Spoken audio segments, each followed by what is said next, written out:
Hang on!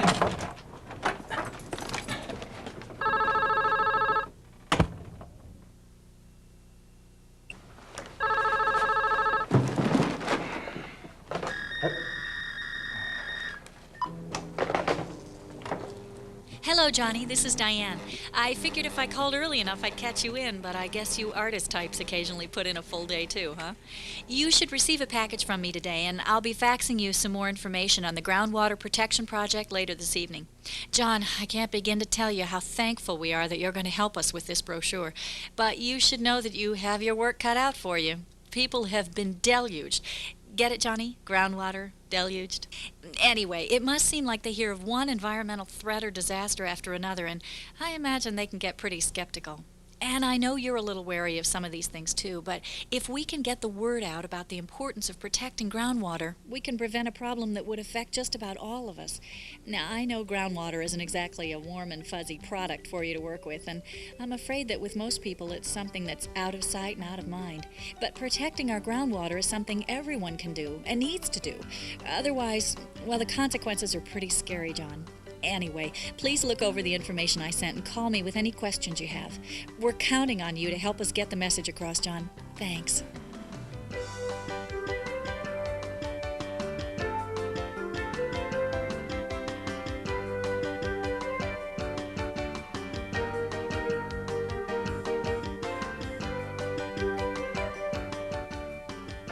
Boy, here's a real challenge. Groundwater pollution.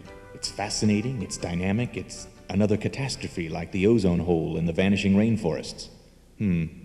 Half of us in the Great Lakes region rely on groundwater for drinking. But no problem, right? The supply seems infinite, readily available, and clean. Of course, that's what they said about the air, lakes, rivers, and oceans. Nah, the water down there is safe from what we do up here. Right. Many of us in the Great Lakes region get the water we drink, play in, wash in, and use to grow our food and run our businesses from under the ground. Water that comes from under the ground is called groundwater. Rain and snow bring water from the atmosphere to the Earth's surface. Some is taken up by plants. Some is held temporarily as surface water in wetlands, streams, rivers, lakes, and oceans. Some evaporates again to form new clouds in the atmosphere.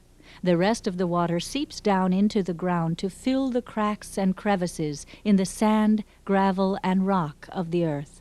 Although it may seem surprising, enormous quantities of water end up under the earth as groundwater. An area where the earth materials hold enough groundwater to provide water to a well is called an aquifer. Aquifers can be either shallow or deep and occur in irregular shapes and sizes. Some aquifers supply only enough water to keep a single well flowing steadily. Some aquifers stretch for miles. A single large aquifer may supply all the water used by one or more cities, as well as the surrounding countryside. So an aquifer is not a large underground lake or a river, but it's an area of porous earth, sand, gravel, clay, rock, that holds water in the cracks and pore spaces, well, like a sponge holds water. It can be any size, shape, or depth.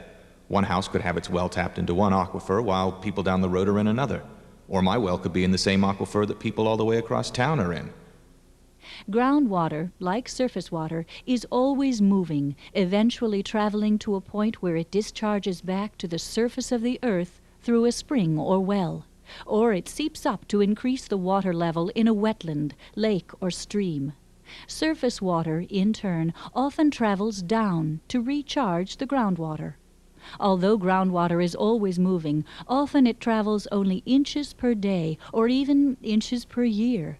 Through sand, gravel, and larger cracks in rock, it travels quickly, sometimes several feet per day. Through clay, it may barely move at all, but it does keep going. Groundwater follows the path of least resistance, and underground, that path is very unpredictable, but generally it flows horizontally and downward. Groundwater plays a vital role in the delicate balance of our Earth's natural environment. In many areas, groundwater is the only fresh water around. But because it is out of sight, we often forget how important it is. It keeps our wetlands, rivers, and lakes from drying up during dry seasons. Without a plentiful supply of clean groundwater, many sensitive habitats simply would not exist. It is vital to our ecosystem, and because we are part of that ecosystem, It is vital to us. We depend on groundwater for our drinking, cooking, and cleaning in our homes, schools, and hospitals. Our farms, businesses, and industries depend on enormous quantities of groundwater each day. The health and vitality and economic success of our communities is dependent on an abundant supply of clean groundwater. About 3/4 of the cities in the U.S. use groundwater for their municipal water supply. And almost every business, from the neighborhood laundromat to a huge steel mill, must have water to operate. Water used in the food industry and many other commercial ventures must be clean and free of contamination. 95% of all the available fresh water on Earth is groundwater, and here in the Great Lakes region, about half of us rely on groundwater for our drinking water. In the rural areas, 9 out of 10 people depend on groundwater. This country uses 27 trillion gallons of groundwater each year. In millions of homes, the water that comes out of our taps comes from our own private groundwater wells. Many millions more rely on public water supplies that come from groundwater. It's clear that our prosperity and our health depend on groundwater, and the quality of our groundwater clearly depends on us. We're more dependent on groundwater than we are on oil, but groundwater is just down there. And we've been knocking around this planet for how many millions of years, and it still comes up safe and clean. Since it comes from under the ground, people have long assumed that groundwater was safe and somehow protected from human pollution, but that assumption isn't true.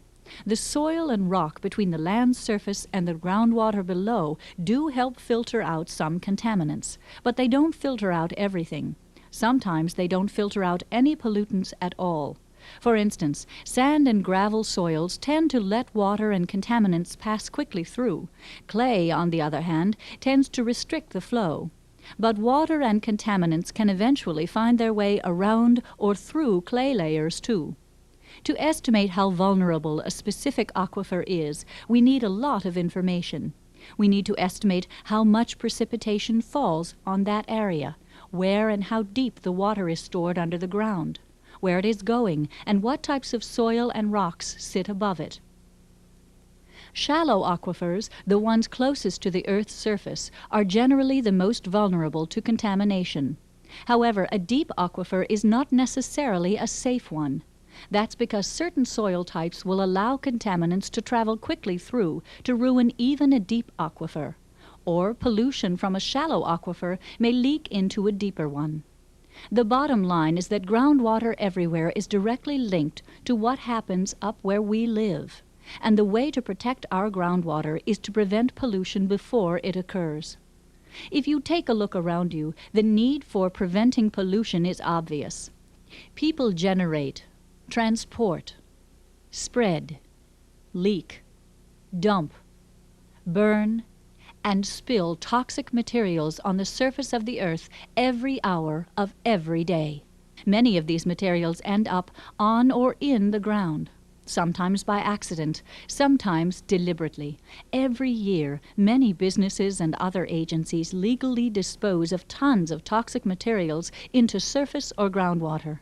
Then rain and surface water carry these and other contaminants as they move through the ground to recharge the groundwater, polluting it as well. The out-of-sight, out-of-mind approach to groundwater is not only misguided, it is dangerous. Some of our groundwater aquifers in the Great Lakes region have already been badly polluted. Some are permanently destroyed. Many others are seriously threatened. Because water is very susceptible to contamination, even small quantities of a wide variety of toxic materials can cause great damage. For instance, just 1 quart of oil can contaminate 225,000 gallons of drinking water. 1 gallon of spilled gasoline can ruin 1 million gallons of water. As you might imagine, groundwater contamination has been found in every state. A recent U.S. EPA case study of municipal solid waste landfills found the groundwater had been contaminated at 90% of them. Groundwater pollution is particularly dangerous because it is often invisible, under the ground. When you drink a glass of water, you may not be able to see, smell, or taste the contaminants that may be in it. Laboratory tests are required to find out if my water is completely safe? And those can get complicated and expensive. While the state is required to test major public water supplies for certain pollutants, it doesn't test for everything. and smaller public water supplies are only tested for a few things, like nitrates and bacteria. And for the hundreds of thousands of us who have private wells, if we want to know how safe our water is, we've got to do it ourselves. When groundwater is found to be contaminated, it really creates problems. Contaminants tend to stay concentrated in groundwater because the water moves so slowly and is not very biologically active. It is possible to dig out contaminated soil and groundwater and clean them up to some extent. Oh, now that sounds like an easy project. Frank, we're going to have to dig up that corner of the county. No, we don't know exactly how much or how deep to go. We're just going to have to make a good guess as to where that old contaminated stuff is. But groundwater cleanups are extraordinarily expensive and slow. Understatement. Oh, great. And there is no guarantee that they ever completely restore the quality of the water. Groundwater cleanups often take years. Sounds like kind of a steep downside there, JR. Even then, the contaminants will sometimes stick to soil particles and let go months or years later, recontaminating the groundwater that was thought to have been cleaned. Can we say chronic problem? Because such high potential for contamination of our groundwater exists, and because it is extremely difficult and expensive to purify it once it has been polluted, we must take care to protect it. We cannot afford to keep pretending that our groundwater can somehow protect itself. Virtually every human activity has some impact on the earth and the groundwater below. When contaminants are placed below the land surface, such as in underground tanks, landfills, or injection wells, the potential for pollution of groundwater is even higher. Open or abandoned wells of any kind are ready pathways for contaminants from the surface to reach our groundwater. Millions of tons of pollutants are legally, illegally, or accidentally discharged each year into our lakes and streams. And since our surface waters and groundwater are interconnected, either can be a source of contamination for the other. Any substance we spill, spray, spread, dump, or burn may eventually reach our groundwater supply. Here in the resource-rich Great Lakes region, we are surrounded by human activities that present significant threats to our groundwater. These activities include coal, iron, or copper mining, oil or gas drilling, burying garbage, hazardous wastes, or radioactive wastes, discharging wastes into groundwater, lakes, or rivers, storing hazardous materials in underground tanks, transporting hazardous materials by water, rail, and road, accidents on the highways and waterways, disposing of waste down floor drains, in ponds, or in lagoons, applying pesticides or fertilizers on agricultural crops, golf courses, residential lawns, and gardens, using hazardous materials in small businesses, large businesses, or at home, using radioactive substances in weapons or energy production, disposing of wastes in inadequate septic tanks or sludge pits. All of our groundwater resources in this region are threatened by one or more of these pollution sources. Illinois is one of the nation's leaders in corn and soybean production. With over half of the state's land devoted to the production of these two crops, Illinois is currently the third largest user of pesticides and fertilizers in the country. While the use of chemicals in farming poses a potential risk to groundwater, also of concern are the state's 1,300 agricultural chemical facilities. These facilities, which store, mix, and distribute fertilizers and pesticides to Illinois farmers, have been documented as a threat to groundwater supplies. About 1 out of every 3 facilities happens to be located within 1,000 feet of a private or public well. The threat can be serious. For example, between 1984 and 1991, there were 32 facility investigations related to groundwater contamination, according to the Illinois EPA. In each case, private or public water wells near facilities were found to have detectable levels of agricultural chemicals, like atrazine, allichlor, or nitrates. In some cases, the level of contamination was barely detectable. In other cases, it was 10 times greater than the accepted concentration for drinking water supplies. In Hoopole, Illinois, a residential well recorded 260 parts per billion of atrazine, over 80 times the drinking water standard. However, the agricultural chemical industry has begun to clean up its practices. Recent laws have also reduced the risk these facilities pose by requiring preventative measures, such as secondary containment structures to capture leaks and spills. Future groundwater monitoring programs will give us a better picture of how many problem sites from the past and present there really are. In Ohio, over 4 million people depend on groundwater for drinking water and other household uses. That's about 40% of the state's population. Ohio's industry and agriculture users depend on groundwater too. Altogether, over 1 billion gallons of groundwater are pumped from the earth into our businesses and homes every day. But as important as they are, groundwater resources are unprotected from contamination sources that may render the water unusable. There are many ways in which groundwater gets polluted. Hundreds of land use activities have caused pollutants to spread to aquifers. Decades of past contamination is slowly spreading toward drinking water wells. It's only a matter of time. There are thousands of sites in Ohio where hazardous waste has been dumped. For decades, government and industry used hazardous materials without adequate protection for the environment. They improperly stored and improperly disposed of hazardous materials. These old sites can result in contamination of the environment and serious threats to people's health.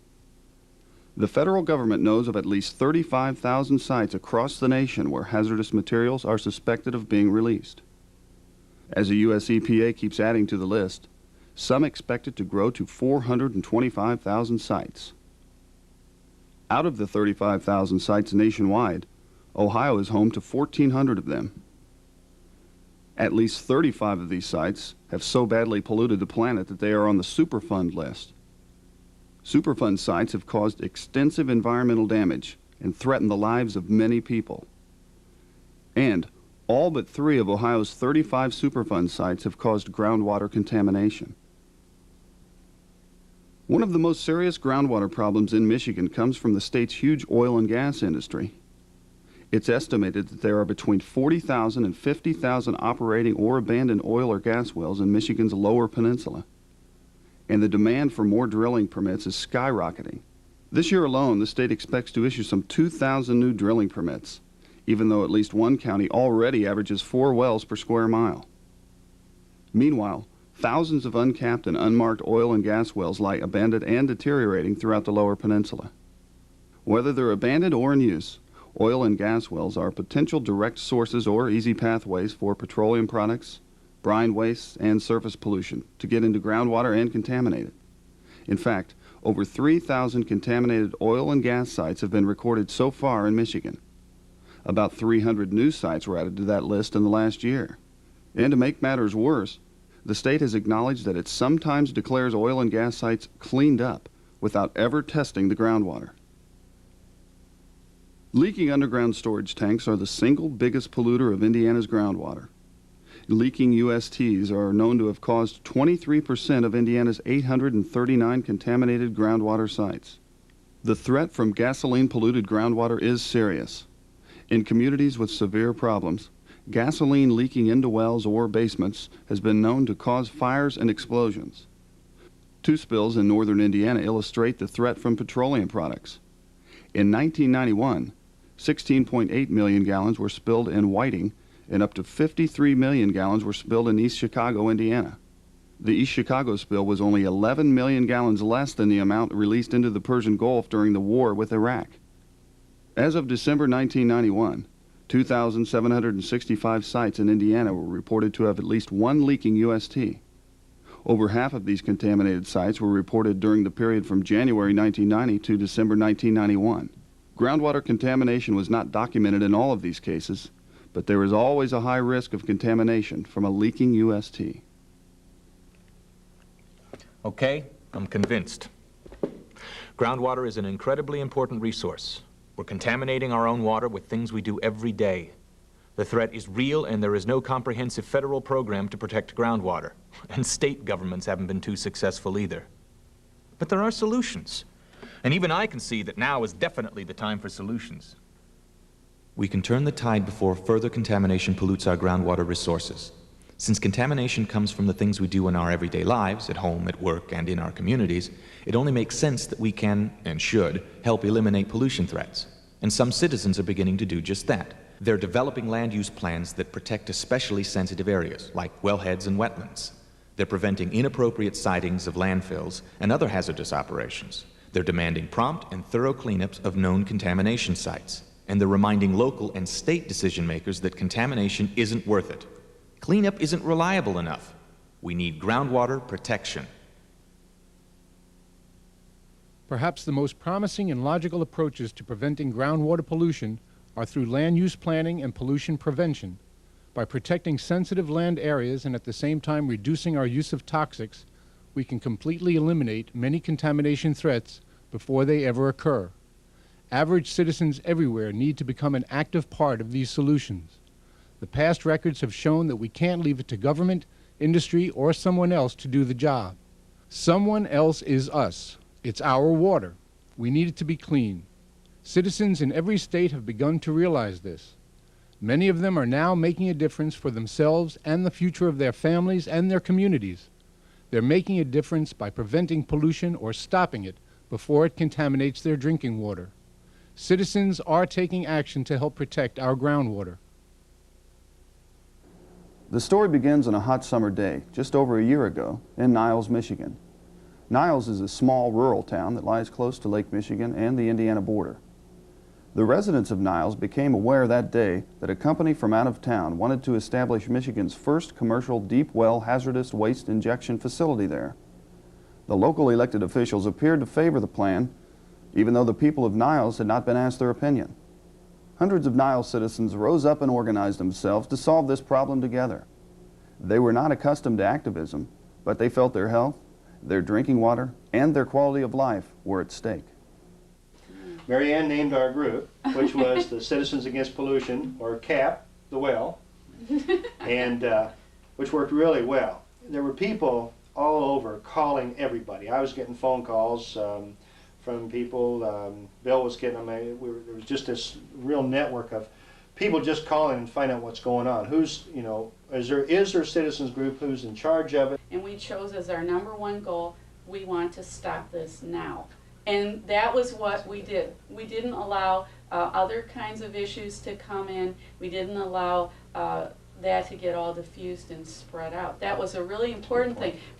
One of the interesting things Mike and I and Mary Ann discovered was the fact that a lot of people had left city government to 10 to 15 people in town and said, well, that's their job, we don't need to take part in that. People, I think, got back into governing their community as a result of this particular issue. The developer had decided to pull his support for the program, and therefore the mayor was going to not put the proposal before the council to meet on. But the reason given was because he thought it would be bad for the community to divide the community. Thousands of people became galvanized over this one issue. Absolutely. I said, where have they been all these years? Well, they've been here, and this issue was big enough to bring them out. Mm-hmm. If we hadn't done it, I don't know who would have.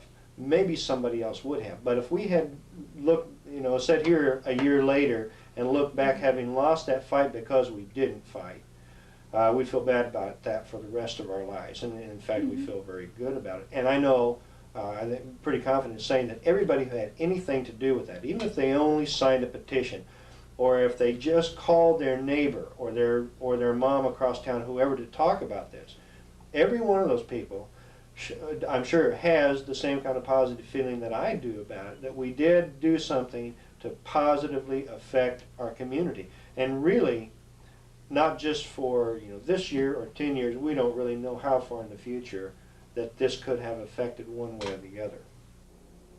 Illinois can boast of many successful citizen activists, from Saul Alinsky to Catherine Dunham. One of our dearest treasures is Hazel Johnson. Hazel and the People for Community Recovery have taken on a whole array of polluters that literally surround their Lake Calumet neighborhood. She has, with the help of her daughters and hundreds of others, worked successfully to stop landfills, clean up lagoons, and even get clean water provided to senior citizens whose only water supply for 25 years had been contaminated groundwater. In the following interview, she addresses her interaction with new volunteers and the problems she faces. When they come in, we try to explain to them, because a lot of people want to know what we're doing, and we try to explain some of the things that we're doing and what's happening. And I always put on there, let them know that the people is slowly killing us, and I think that really gets to them, you know, saying that a lot of us is dying. If we don't do anything about it, then some more of us gonna die. And it's true. Like one lady, I tried to get her to come to a meeting. It was a real hot day. She met Cheryl a couple of days later, and she told Cheryl that she did get the notice, but to me she lied and said she didn't get it. 2 weeks later, the lady called me on, I never forget it was on a Saturday evening, and she was in the hospital. And she said, Hazel, you are right. She said, my doctor said my problem is coming from where I live at. And 4 months later, the lady died. She had cancer. So, and another thing too, I try to also tell people, do not say that it doesn't affect you, because you never know, it could hit you today, tomorrow, 5 years from now, or 20 years from now. But the worst part about it is killing people with the pollution that man is making. And I want people to know how serious it is, because this is a crisis. This is nothing to play with. This is the future. I stand for helping people, because I feel it's not right for them to continue making all this money affecting other people's health. And I feel that they are criminals, because they're not going out directly in killing people, but in an indirect way they are. And I feel that they should be charged as criminals. With me not knowing anything about the environment, then I say, maybe this is my purpose in life. And I just continue on, I just didn't give it up. And like I tell everybody, that the things that we have accomplished here at PCR, if we can do it, I feel that they can do it also, and much more. Citizens of a small town in western Ohio came together to successfully block the construction of a landfill over the town's aquifer. Spencerville's now famous dump busters used concern, enthusiasm, and expertise to block the proposed facility. The dump busters represent a wide cross-section of their community. They found they could use existing environmental laws to protect their quality of life. The Dump Buster Core Group was formed after the community meeting on January 16th. The mayor had left town for a couple weeks and was going to form a task force, and we felt like we couldn't wait. So it was at this point that we called several of the people that had asked questions at that meeting and had a meeting at a local residence and sort of drew up names of people that had asked questions that night and had an interest, and they contacted other people. The landfill site that we were fighting, that Waste Management was proposing, ended up being about 592 acres. And it was going to go, their proposal was going to take the landfill 15 feet into the ground. It was going to go 125 feet into the air. We know that most of the wells around here with the farming community and that, their average well is 38 feet, so we had a big concern about that. There were surprisingly just an incredible number of legal questions. We knew we were up against a major corporation that had incredible, in our minds anyway, resources that they could bring to bear, and that this landfill was a substantial financial investment for Waste Management, out of which they would reap substantial financial rewards if they could site that landfill. So we needed to be, we thought, pretty careful about what we said and did so as not to expose ourselves to a substantial amount of personal liability as well as liability to the Dump Busters group as a whole. Decided in the beginning that we had to get our name out. We had to get all the information to everyone, so it was any way that we could expose anybody in the community, in the surrounding county, in the entire state. We had to get the truth out, we had to get the facts. So from letter writing to phone calling to canvassing to becoming a registered voter, that's how we got our name out. We just had to let everyone know what we were fighting about. We also involved a hydrogeologist who was instrumental in doing some work that ultimately led to a scientific reason that we could present the Ohio EPA with respect to why they should deny the permit to install the landfill. There needs to be a great deal of education in order to get people to understand what the real issues are. In the second place, it's essential that you maintain enthusiasm throughout the entire fight, whatever that may be. And in the third place, you have to get professional people to do some of this work with you, like as we did with our attorney and our hydrogeologist group. In the Calumet region of northwest Indiana, a Class 5 well survey report for the EPA gave citizens there the opportunity to learn and to educate others about the need to protect groundwater. A unique coalition of citizens, activists, and government fanned out into the community to interview large industry and small business alike about their waste disposal practices. Far more than just collecting information, the volunteers helped raise awareness and encourage cooperation by businesses in the area. And everyone learned a valuable lesson in civic responsibility. I think it was a good idea myself, to get more citizen involvement in these type projects, because if we don't get citizens involved at the grassroots level, a lot of this is technical information, but by doing the door-to-door surveys and seeing what Clean City Coalition and Grand Cal Task Force and the city does, then they can begin to, stimulate them, have a little input into it, to take a little concern, and start getting involved in these programs and realize that, there are things out there that everyday people can help with. As you said, Benny, some of the citizens here are using groundwater via wells for their drinking water, but since the majority of them are not, I think a lot of them don't really realize that what they dump out in the sewers eventually gets to Lake Michigan to their source of drinking water. I tried to get that message across to them and make them understand that it's a lot easier to cooperate and then sit down at the table and work out some solution that favors everybody than, to try and hide it and get caught and get fined and get in the newspaper and have a whole lot of hassle out of it. So I think that part of it turned out real good. When you talk to people, the best approach I think that we have to really get them involved is to bring it a little bit closer to home and explain to them, this could be coming into your home. Right. If it's not affecting you at this moment, think about your grandchildren. Right. Think about theirs. Think about the future. And then you automatically begin to see a different attitude about it.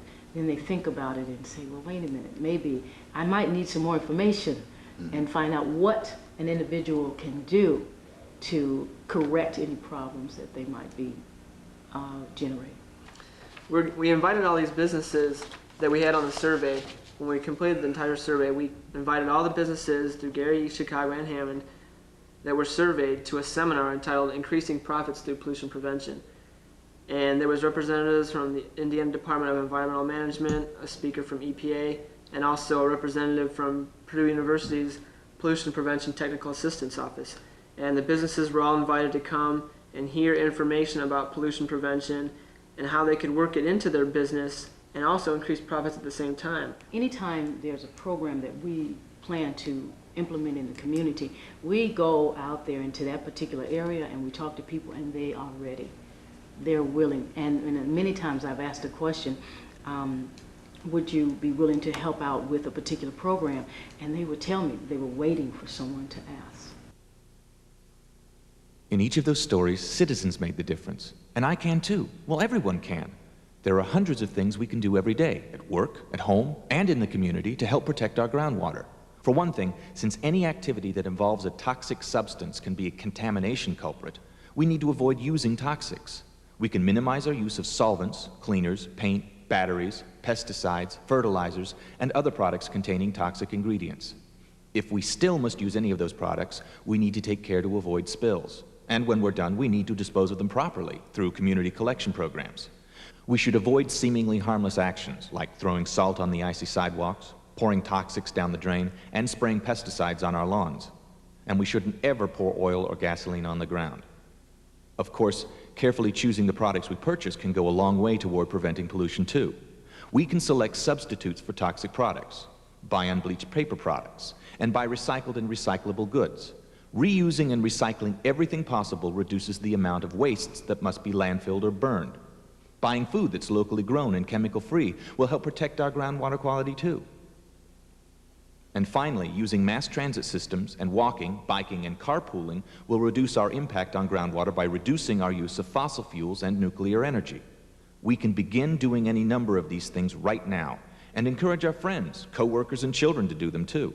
Ultimately, we all depend on groundwater, and we all need to help protect it. Most successful groundwater protection starts at the local level. You can do even more to protect your water by working together with others who share your concerns. Join an environmental organization, like your state environmental council, or an existing community group, or even start a group in your area. Groups of citizens working together can increase the difference they make by researching, organizing, and advocating. Research means getting the facts and keeping them straight. For instance, finding out where your water comes from, how safe it is currently, and what the laws, regulations, and local ordinances are that affect it. Organizing simply means getting other people involved. Groups are able to spread the word and reach out to others who care about water, health, or community issues. Strength and change come from people working together, sharing responsibilities, everyone doing what they can. Advocating simply means taking your message to the decision makers. Educate them about groundwater and convince them to protect it. Reach out to them and to the public. Raise their awareness of the need to protect our groundwater and show them specific ways they can help. There are many ways to do this. You can testify at meetings and hearings, make phone calls, write letters, or sign petitions. You can go to local land use planning and zoning meetings, remind those in authority of the urgent need for groundwater protection, and help adjust zoning plans so that they better protect vital natural resources above and below the ground. You can work with local businesses and local government and state agency staff to adopt policies and strategies for pollution prevention, strategies that will reduce or eliminate pollution before it even has the chance to occur. You can meet with local media and tell them how much we rely on groundwater and what the threats to it are in your community. In any case, make sure that you are setting a good example, reducing your own impact on groundwater.